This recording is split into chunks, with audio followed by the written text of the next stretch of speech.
This is David Van Vranken here at UC Irvine, and I want to welcome you here to our 20th lecture in the Chemistry 51C series. I wanted to start by talking about hemoglobin A1C. What you're looking at here on the screen is a molecular structure of the tetrameric protein hemoglobin. And the part that's rendered in wheat color is the actual protein itself, but within the protein there's two different types of molecules that I've rendered in space-filling representations. Some of these discoid-looking molecules are the heme. That's the iron, that's a small molecule, or bigger than anything we work with in Chem 51C, but it's a molecule designed to hold an iron atom that serves as an oxygen carrier. Here's one of the hemes right here. Here's one of the hemes right here. But these molecules with the purple carbon atoms, those are glucose molecules, and they have chemically reacted with no control by the cells or by the body. They have chemically reacted with hemoglobin. And they do this with all proteins. So let's go ahead and talk about this process and what's going on with that. So eventually, some of you may end up being MDs, physicians who you may run into patients who you suspect may have diabetes or symptoms of diabetes, and you're going to want to know something about their glucose levels. You'd want to know something about their glucose levels at the time they are in your office. In that case, you get a blood analysis for glucose. That's very easy. But you also want to know, because glucose levels go up and down depending on what meals you've recently eaten.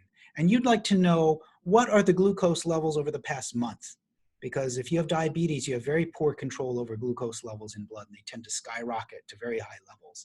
And so if you're concerned that somebody may have high levels of glucose in their blood over a long period of time, you're going to request that they get a hemoglobin A1C test. Those tests cost somewhere between 20 and 70 bucks, depending on whether you have insurance or not. That's not counting the cost for blood withdrawal by the phlebotomist. And so the lab will report back with some sort of results that tell you about what % of the hemoglobin has glucose molecules or is glycated, ultimately as a result of reacting with glucose. So those results will come back with some sort of a value, and then on the report it'll tell you whether that's normal or whether it's very high, suggesting that this patient has problems controlling glucose levels, and so maybe they're going uncontrollably high. Let's go ahead and talk about what's going on with that reaction. Glucose, of course, is the energy molecule that your cells use to supply energy and power, and glucose is chemically reactive. We've mentioned glucose is a hemiacetal. So here's the hydroxy group sticking off the ring. Here's the oxygen atom within the ring. And it exists in equilibrium with an open chain form, a hydroxyaldehyde form. You can't see the double bond of this aldehyde. But down at the bottom, that's a carbonyl double bond O. And there's a small amount of the glucose that exists in this open chain form. And that open chain aldehyde form of glucose reacts chemically with amines. And about 1%, less than 1% of the lysine side chains that are present on your proteins exist in the unprotonated nucleophilic form, as I've indicated down here. And those basic forms, those nucleophilic forms that aren't protonated of your lysine side chains, can react chemically with glucose, and they do react chemically with glucose, with all of the proteins in your body that are exposed to glucose, which is pretty much everything. Now, why isn't this normally a problem? Because normally cells destroy proteins and regenerate them through protein synthesis, ribosomal protein synthesis, on a regular basis. That prevents the buildup of damaged proteins inside of human cells. But red blood cells are an exception. You know, red blood cells last about 100 days floating around in the human bloodstream before they're cleared by the kidneys. But they don't have a nucleus. They don't have mitochondria. It's generally accepted that red blood cells are not engaged in protein synthesis. So when proteins get damaged by chemical reaction with glucose, There's no way to fix that. The body just waits. About every 100 days, it clears out the blood cells and regenerates new ones. So any proteins that react with glucose over time inside of red blood cells, you can monitor for that. And hemoglobin, of course, is the key protein that you find inside of human red blood cells, and they serve as a marker, kind of like a historical marker for what's been happening to glucose levels inside the human bloodstream over time. The chemistry for this reaction of proteins and hemoglobin with glucose is chemistry we've already talked about. So here's one rendering of a glucose molecule, and glucose exists in equilibrium with its open chain hydroxyaldehyde form, right? It can close back up and then generate this hemiacetal. The hemiacetal can open. It's a multi-step mechanism to go back and forth. Those are in equilibrium. And a small amount of your glucose exists in this reactive aldehyde form, and that can react with amines. And proteins are covered with amino groups. Typical hemoglobin subunit, there's 4 hemoglobin subunits, contains about 9 of these lysine amino groups on the surface of the protein. Not all of them react with glucose. And you know that aldehydes can condense with primary amines to form imines and aminoamides, and that leads to this start. There's a multi-step mechanism for this isomerization. This is exactly the same isomerization that occurs in the Amadori reaction that's involved in the browning of meats. So essentially, the hemoglobin inside of your cells is undergoing the same kinds of browning reactions by reacting with glucose as the foods that you fry in a pan, as the breads that you're toasting in your oven, that the Amadori reactions that we see during the cooking of food are the same types of chemical reactions that are occurring in the human body and are analyzable by looking at the proteins in red blood cells. Let's go ahead and kind of pick up where we left off. When we left off, I introduced you to this reaction called a Claisen condensation. Normally a condensation means that you're generating an aqueous byproduct, water. But in the case of the Claisen condensation, you generate an alcohol byproduct. And we still refer to that as a condensation reaction for some reason. It's the only reaction I can think of where you generate an alcohol and call it a condensation, because condensation normally means that you generate water as the byproduct for the reaction. So let's go ahead and get into this chemistry. The Claisen reaction is not that great. You know, I didn't spend time in my lecture talking about the cross-Claisen condensation. You should go ahead and read that, and I think we may have had a problem in the sapling problem set on the cross-Claisen condensation, where the 2 reacting partners are not the same. But where the Claisen condensation really works well and is very commonly used is intramolecular Claisen condensations, and those have a special name. For some reason, they get their own name called the Dieckman reaction. I guess there was a chemist named Dieckman who thought, why don't I put the 2 molecules on the same, 2 functional groups on the same molecule and do this intramolecularly? And so that's now called the Dieckman reaction. And this is a version of the Claisen reaction that works well because it makes rings. So in other words, if I just have these 2 ethyl acetate type molecules, ester molecules, and I'll try to highlight here in a slight shade of blue there, the fact that it's kind of like 2 ethyl acetates that are connected together. You can imagine that when you expose this to sodium ethoxide, you'll generate a tiny amount of enolate. You know, sodium ethoxide is not like LDA. Maybe 1 out of every 10 billion of these molecules would deprotonated, but that's enough. As soon as you generate an enolate carbanion here at this position, it's going to attack the neighboring carbonyl. And this is going to undergo a Claisen, an intramolecular Claisen reaction. It's just like the other Claisen reaction. So initially,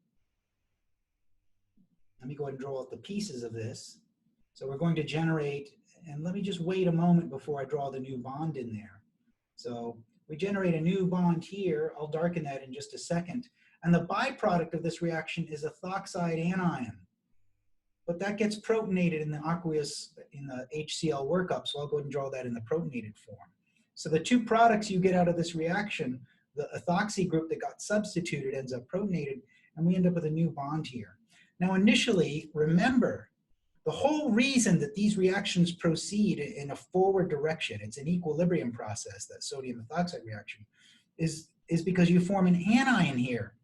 You form a very, very stable carbanion that is so stable you can't protonate it with water. You can't protonate it with alcohols. So that's why you have to use the aqueous workup. And in this particular reaction, we would end up protonating it. I'll indicate that there's a stereogenic center here. Always be on the lookout for formation of stereogenic centers. In this case, you would generate this plus E, right, plus the enantiomer. But that proton doesn't get added until you do that aqueous HCl workup. Before that, it's an enolate. And you could have used that enolate to do SN2 reactions like from the previous chapter. But usually people protonate those and isolate this before and purify it before taking it on to enolate alkylation chemistry. I expect you to know how to use this Dieckman reaction. This is the most common version of the Claisen. Having two molecules collide from infinite distance in space is not the most common. Having intermolecular Claisens are not as common. So, one of the important tools that you need to have in your repertoire is the ability to do retrosynthetic analysis. In other words, if I ask you how to make this, I really expect you to recognize, I really expect you to have practiced enough problems in the back of the textbook in chapter 24, in the Sapling online homeworks, to be able to recognize that this molecule could have been made through a Claisen reaction. This bond right here, I'll just put a little squiggly through that. You need to recognize that that could have been made through an intramolecular Claisen called a Dieckman reaction. Let's go ahead and practice that. What would the starting material have to look like if I wanted to make this through a Dieckman cyclization? I would have to have something that gets substituted here. Let's go ahead and draw the benzene ring. That doesn't change. And what's attached to the benzene ring, let me first draw these out without that bond there.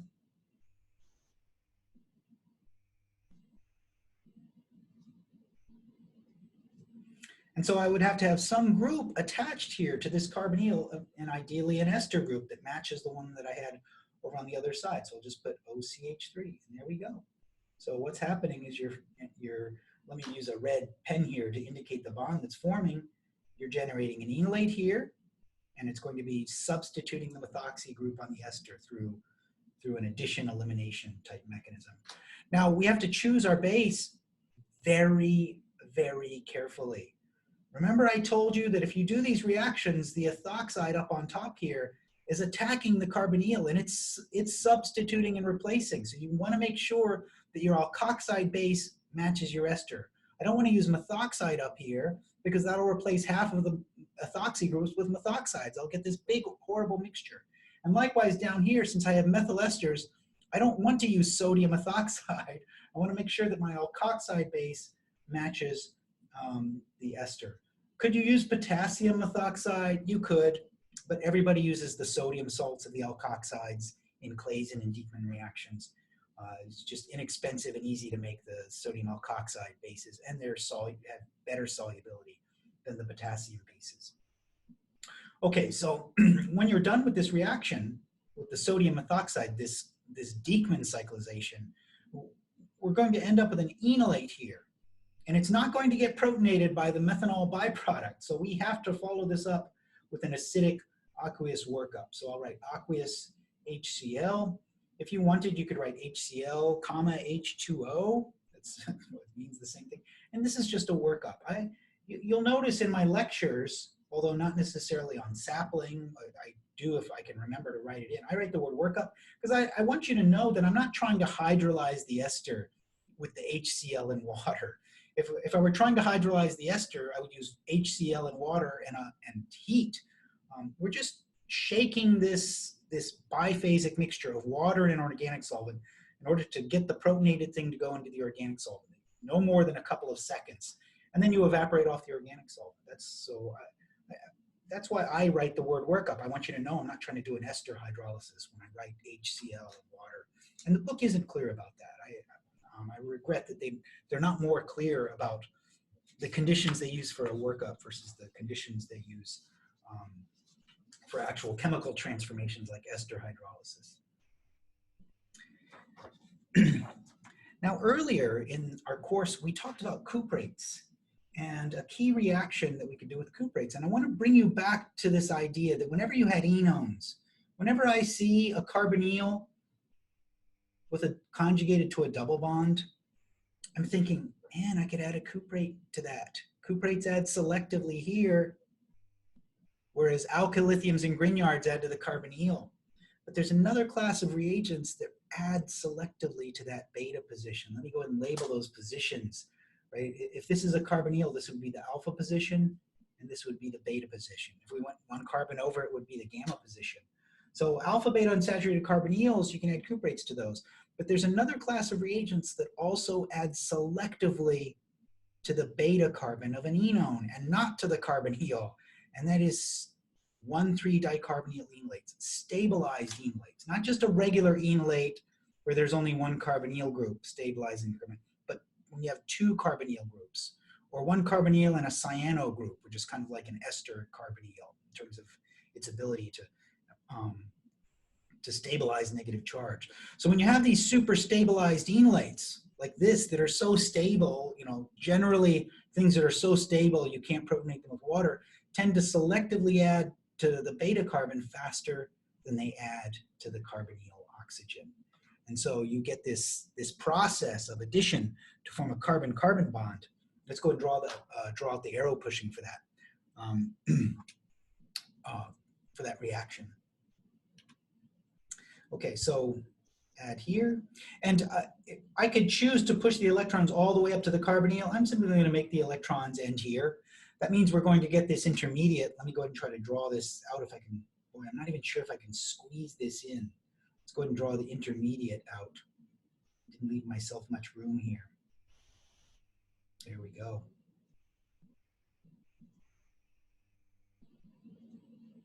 You get this intermediate under the conditions of the reaction. And that's going to end up doing some equilibration. You don't even need to worry about this intermediate for now. But because there's other molecules that have these acidic beta hydrogens, they'll end up being a proton transfer, a two-step proton transfer, where the protons that are here end up attached over here. And when we, this is what we get before we work up the reaction. We have to follow this up with an aqueous HCl workup. Actually, I better show the components here because I'm not comfortable that they don't really go into enough detail on what's going on in the book. I'm not going to show all the steps for this process, right? If you generate this by deprotonating with base, you're going to have this sort of counter ion floating around in solution. It can transfer a proton and then pull the other proton off.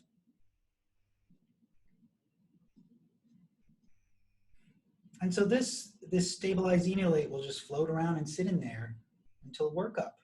And so now but you can't just work this up with water. Remember, these types of stabilized enolates are so stable you can't protonate them with water. So we have to use an acidic workup. We usually use aqueous HCl. Let me do that aqueous HCl again. And I'll write the word workup because if I had an ester there, I wouldn't be trying to hydrolyze. There's no ester on here. I wouldn't be trying to hydrolyze that or anything. And that's what it takes to protonate one of these super stabilized enolates. And then the end product of that reaction would be this pattern. And I expect you to be able to look at this molecule and figure out how would you make that using this reaction. We have a special term for this when you add stabilized enolates, not just one carbonyl, but at least two types of stabilizing groups. We refer to this as a Michael addition. In other words, we're adding to the beta carbon of an alpha beta unsaturated carbonyl. It's called a Michael addition reaction. So now you know cuprates can do that. So you can have other types of stabilizing groups. You can have one ketone, one ester, two ester groups. Another type of group that we've talked about that acts kind of like a carbonyl in terms of stabilizing carbanions are cyano groups. So I could also have a cyano group here, and this would be a stabilized enolate, just like the 1,3-dicarbonyl up above. So try to think of nitriles kind of like carbonyl groups. You can attack nitrile carbons just like you can attack carbonyl carbons. They stabilize carbanions about as much as an ester, not as much as a ketone, but about as much as an ester. And so this would be another one of these carbanions that you can't protonate with water, but they're still chemically reactive. And so if I took this and exposed this to an alpha beta unsaturated carbonyl compound, boy, I just can't wait to add that into that carbonyl. or sorry, into that enone, into the beta carbon of that enone system. I'm not going to show all the steps in this mechanism. There's just not enough room here. But if I followed this up with step 2, which would be an aqueous HCl workup,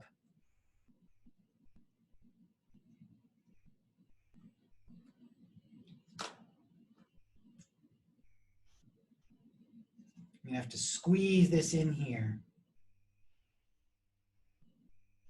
And then make sure, and you have to number these carbons. Look at this CH2 group over here. It's easy to forget that carbon atom. And if I tell you, if I ask you, how do you make this using a conjugate addition reaction, right? You'd have to figure out which of these carbon-carbon bonds got formed in this Michael addition reaction, right? It has to be the bond that is attached to the carbon between the two stabilizing groups. You couldn't make this bond over here using the Michael addition reaction, because then you wouldn't have had a stabilized enolate on this side. Now, the book is not clear about this whole aqueous HCl workup thing. Really frustrating, because you can't just protonate the final product using water. But because the book over and over again tells you to use an aqueous workup, I'll accept it if you write H2O or H2O workup on these reactions, but that doesn't work. All right, the Michael addition reaction.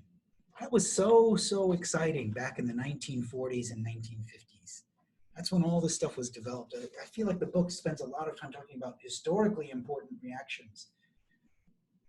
And so let me show you how all of this got combined in the 1950s to create this huge, I don't know what it was, just this explosion of activity in the field of organic synthesis centered around steroids. So there's this huge extravaganza of Michael additions and aldol reactions called the Robinson annulation reaction. It's a process involving many steps, but it's very simple to carry out. What you do is you take an enone derived from a ketone, and specifically this is the most common one. It's methyl vinyl ketone. There's an IUPAC name for this. I don't even know what that is right now. Everybody calls this MVK or methyl vinyl ketone. And if you add this to a 1,3-dicarbonyl compound, like this cyclohexane dione here, it generates a bicyclic ring system. And back in the 1950s, people realized that, wait a second, that kind of looks very similar to the steroid hormone testosterone. Testosterone has a framework that looks like this. That's testosterone there. Testosterone. I'm not even sure I can fit that in here. Testosterone. People got very excited when they realized that in this simple process, they could make half of the testosterone molecule. And if you're trying to treat diseases that have to do with steroid deficiency, and you've been isolating testosterone by extracting, I don't know, pig glands from slaughterhouses by the kiloton, this is very exciting, the idea that you might be able to make these types of molecules in lab, and in particular, even more powerful analogs in the laboratory. So this ability to make these bicyclic ring systems actually turned out to be very important in the birth of the medicinal chemistry and the synthetic chemistry industry. Let's go ahead and take a look at what's going on here with this Robinson annulation process. We're not going to draw out the entire mechanism because it would be very lengthy, but you could see that if we treat this with a base, and there's no esters here to worry about hydrolyzing, so I could just use sodium hydroxide here. If there were any ester molecules dangling off of one of these, I'd be very careful not to use sodium hydroxide if there's esters in this process. There's a proton here that's going to get deprotonated in the reaction. Let me go ahead and draw out what that intermediate would look like. It would look like this stabilized enolate. That's more acidic than, certainly way more acidic than just a regular ketone alpha proton. So easy to deprotonate here. You're definitely, when you expose this to base, you're going to have these stabilized enolates floating around. And those are going to do what? They're going to do a Michael reaction. Remember we said these stabilized 1,3-dicarbonyls add selectively to the beta position of an enone. They don't add to the carbonyl. And so you'll start off by doing a Michael addition process. And I'm not going to draw all the steps in that Michael addition process. What I'm going to do is I'm going to draw one of these intermediates. So I don't know how many steps are in here. There's steps involved. And we'll end up generating an intermediate that looks like this initially. I guess that would be one step. Maybe I should have just drawn one arrow there. It's got to be really, it's going to get really crowded here in my drawing. And I'm going to make a quaternary center. Now, when you deprotonate, you're going to have water molecules floating around, or the conjugate acid left over from our base. And what will happen is in a multi-step process, this is only a one-step sequence here, that you'll deprotonate the water. And I'm not, again, there's a lot of steps going on here that I don't have time to show. You'll protonate the enolate to generate hydroxide. And then the hydroxide will start deprotonating all these alpha positions. It'll pull the proton back off. It'll put the proton back on. It'll pull the proton off of here. It'll pull the proton off of here. It'll pull the proton all over the place, all in equilibrium. Every once in a while, you're going to deprotonate next to this ketone. And we're going to get a very selective reaction. Or once we do that, we're set up for another aldol reaction. Again, I'm not going to show the steps in this two-step proton transfer process. I'm just going to show that, yes, you've got this enolate floating around just like you have all these others. These are all in equilibrium. Let me draw that carbonyl bent downward a little bit to make some room. And so whenever you generate this, it's perfectly set up to make a beautiful six-membered ring. If I deprotonate here, I'm not set up to make a nice, comfortable six-membered ring. It would be this weird bicyclic bridge system that wouldn't be as stable. But when we deprotonate here, we're set up to make this beautiful fused ring system. And so this ends up doing an aldol condensation. The conditions are set up to do an aldol, and under the conditions of the Robinson annulation, we don't need to heat these. We don't need to indicate heat. We just simply write sodium hydroxide here. And again, there's multiple steps in the aldol. You add, you protonate, then you deprotonate, and you eliminate, and I'm not going to show you all those steps. It's an aldol condensation. So the Robinson annulation is composed of two components. The first stage of the reaction is this Michael reaction. And then the second stage of the Robinson annulation is aldol. But all you have to do is just mix these components together with an alkoxide base, sodium hydroxide, sodium ethoxide, and you'll get these bicyclic ring systems. And I'm going to expect you to practice enough problems in the book, in the online homework system, so that you can recognize where if I ask you to make this, you'll be able to figure out that, oh yeah, I needed to have a 1,3-dicarbonyl and an enone. And look, the double bond that's up here is not a double bond anymore. And this double bond down here actually came from an aldol. There's no relation. These two carbons here are not the two carbons up above. That takes practice. You have to practice working a bunch of these, or you will not be able to work this under the time pressure of an exam or any other format. This is a popular question from, I'm not saying I'm going to ask it on my exam, but it's a pretty common reaction that all the sections will cover the Robinson annulation. Okay, let's see how much of this we can talk about in detail, this Robinson annulation. Steroids have 5-membered rings fused to 6-membered rings, 6-membered rings fused to 6-membered rings. So you can use this not just to make 6-membered rings fused to 6-membered rings, but we could have the 1,3-dicarbonyl on a cyclopentane ring. Let's go ahead and follow through using this substrate, what happens in an aldol process. I'm going to go ahead and draw the acidic proton here. Right? Whenever I see 1,3-dicarbonyls, I'm thinking I could easily deprotonate those using an alkoxide base. Let me go ahead and symbolize my base. It's alkoxide minus, so I'm going to use a minus charge on my B. You could have used a neutral looking B. Just keep track of your charges as you go through. So the first step that's going to happen is we're going to deprotonate, and we'll leave those electrons in between. I could push the electrons all the way to the carbonyl. That's perfect. It's to give the resonance structure. It means the same thing. I just like to leave that carbon, the lone pair on the carbon, because that's the nucleophilic atom in an enolate. It's the carbon atom. Okay, so let me go ahead and draw out this this very stabilized enolate. So stable you can't protonate it with water or an alcohol, but it's still reactive enough to do SN2 reactions, and it's certainly reactive enough to do a Michael reaction with methyl vinyl ketone. Here we go. Boy, I just can't wait to do a Michael addition reaction with this stabilized enolate.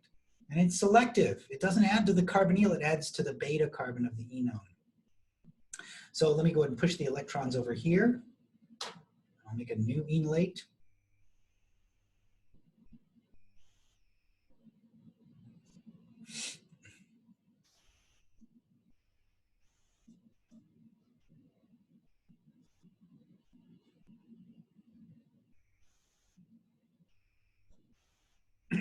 And then this, of course, can be protonated under the conditions of the reaction, right? If I pull a proton off with B minus, I'm going to end up with a neutral B attached to a proton. That's the conjugate acid that's floating around. This is just a symbol. Could be a water molecule, or hydroxide and water, or the base and the conjugate acid. I'm going to pull that proton off. So now we're kind of set up for an aldol reaction. The next neutral. The neutral product of that process is a substrate for an aldol reaction. Now, under the conditions of this reaction, when we pull that proton off, we regenerate our B. The base is pulling protons off next from alpha to this carbonyl, from alpha to this carbonyl on the bottom, and from alpha to this methyl ketone over here. All of those are being deprotonated and reprotonated in equilibrium over and over, thousands of times under the conditions of the reaction. But every once in a while, when we deprotonate here, we generate an enolate that is just poised to make a beautiful six-membered ring with no significant strain in it. So yes, that's occurring next to these other carbonyls. But once you form those enolates, they're not set up to make a nice looking six-membered ring. So they generate other strained bicyclic six-membered rings when they undergo that process. So here we are, we're getting very close to being set up now for our aldol process. Here's that five-membered ring. I got a little bit crowded there. Let me bend this carbonyl down to make some room. Don't forget to draw this methyl group because I started with a methyl. Right? I started with a methyl at that position, so don't forget to draw that. It's easy to forget that quaternary methyl substituent.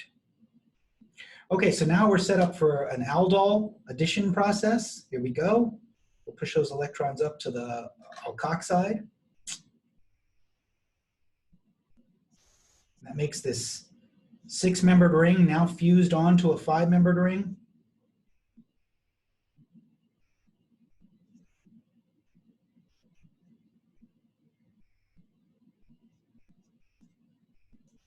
And we still have that HB molecule floating around. Let me go ahead and draw that HB. And we're going to transfer a proton. We're going to pick up a proton from the HB and generate the initial aldol addition product.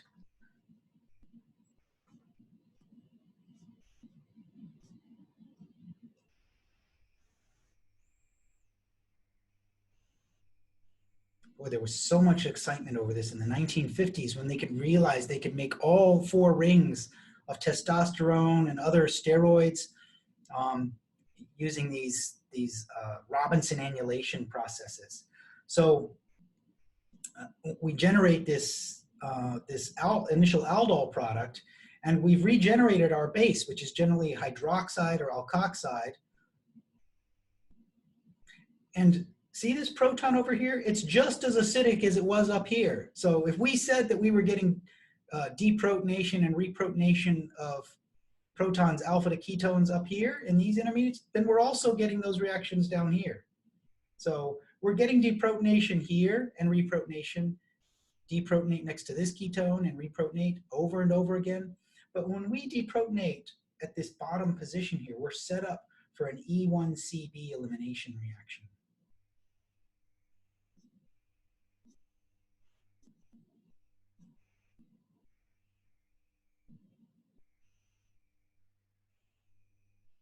Looks like a little face there. And so now, right, you have to fight this urge to feel like, oh, hydroxide can never act as a leaving group. Of course it can. If you have O- or N- next door, it'll easily just push out that leaving group. Bye, that's gone. That's a leaving group. It's not a leaving group in SN2 reactions, but it's a leaving group when there's an anion right next door that's poised to push that out. And so this two-step elimination is an E1CB elimination, way more common mechanistically than E2 or E1 elimination processes. So that's the Robinson annulation mechanism, and you need to master this, the pattern recognition for when you see a bicyclic ring system that contains a cyclohexenone. This right here is the main core that you make using a Robinson annulation. When you see cyclohexenones, I hope you're thinking, wow, I could make that through a Robinson annulation. So super powerful reactions that were developed in the 1940s or 50s. I don't remember the year for that. They're still used today in organic synthesis.